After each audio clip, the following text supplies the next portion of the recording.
তোমার বিপদের সময় কেউ আছে। এসে না দাঁড়ালে সাহায্য না করলে রাগ করো না, কারণ কেউই তোমার সাহায্যের জন্য দায়িত্ব নিয়ে রাখে নাই।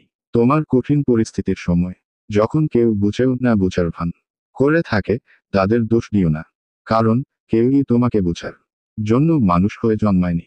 তুমি আলাদা, বন্ধুত্ব করা যায় না বললে হিংসা করো না। তোমার জীবনের পথে ভালো পরিবার, ভালো বন্ধু, সহকর্মী থাকতে পারে, আর নাও থাকতে পারে। মাঝপথে ছেড়ে যেতেও পারে। মূল বিষয় হচ্ছে নিজের গন্তব্য পর্যন্ত নিজেকে পৌঁছানো। যত্ন নেয়ার মানুষ পেলে তাদের যত্ন গ্রহণ করো।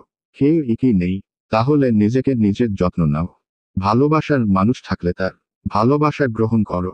ভালোবাসে না, তাহলে ক্ষমা করে দাও। একজনের হৃদয়ের অন্দরমহলে কখন জায়গা করে নেবে সেটা তুমিও বলতে পারবে না। এক পক্ষ যতটুকু থাকতে দেবে ততটুকু তোমাকে থাকতে হবে। সন্তুষ্ট অসন্তুষ্ট হওয়া তোমার বিষয়, কাজ। কেউই তোমার অনুভূতিকে জিজ্ঞেস করতে আসবে না। এসব স্বাভাবিকভাবে ঘটা ঘটনা। অস্বাভাবিকভাবে ক্লিষ্ট মনে থেকো না। নিজেকে নিজের মানসিক প্রশান্তি দিয়ে না রাখলে কেউই তোমাকে মানসিক শান্তি দিতে পারবে না। ভিডিওটি ভালো লাগলেই লাইক করুন এবং উপকৃত হলে চ্যানেলটি সাবস্ক্রাইব করে বেল বাটনটি অন করে দিন। ধন্যবাদ।